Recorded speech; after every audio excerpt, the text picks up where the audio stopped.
And there's also a book that's written by my daughter.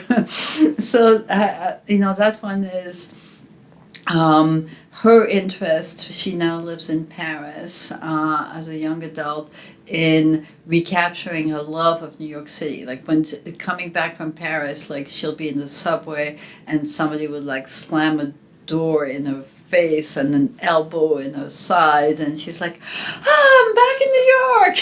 Everybody's rude and shoves me around.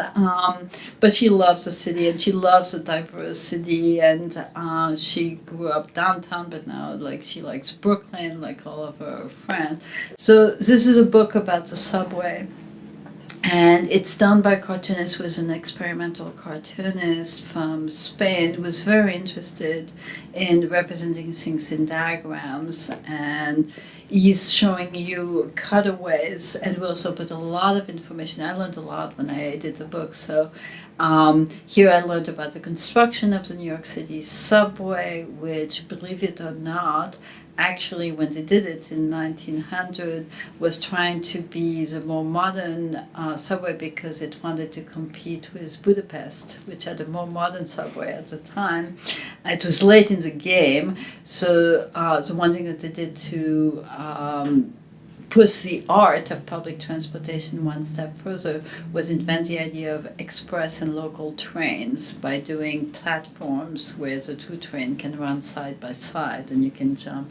That hadn't been done until New York City subway. So all of this information is in there in the book, and it doesn't feel boring at all. It actually feels very exciting because there's a story that gets told by Najab in the course of the pages, but you also have that kind of Where's Waldo, like just appetite to find all the little details. Turns out that Sergio Garcia, as a cartoonist, we had him, of course, come to New York to like travel through the subway for a week, and as he was traveling, he was taking a lot of photographs.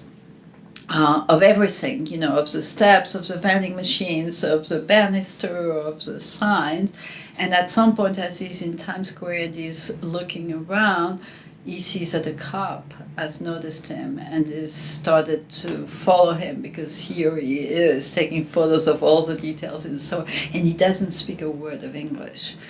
Which in New York is not a problem because he speaks Spanish, but still, how was he going to explain to the cops that he was going to do a comic book for children? That's why he was taking so many photos. So he gets on the platform, and then he starts taking more photos, and all of a sudden, when he turns around in his viewfinders, he sees the cop, and he panics, except as the subway comes at that moment, and he jumped into the train and then just, escaped in the nick of time.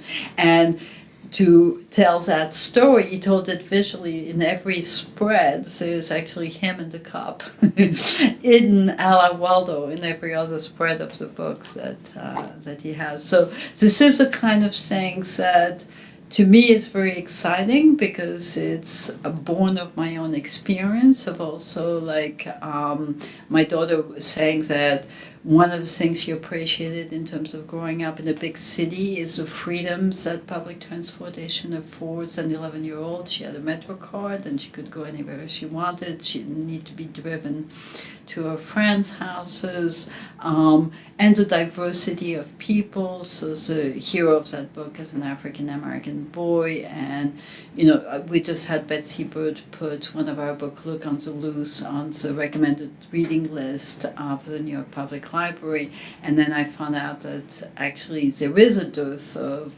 interesting books that would have boys heroes and African American boys as heroes. Here it happened totally naturally because it's a version of the artist, with showing himself as lost in the big city. And that's also my experience of being lost in New York. So it's something very exciting about making books that echo what I love and what I went through and what my kids are going through, and I hope that it will keep going. We have plenty of other books also that are coming in the other seasons that will keep having this kind of connection with the things that I've loved all my life.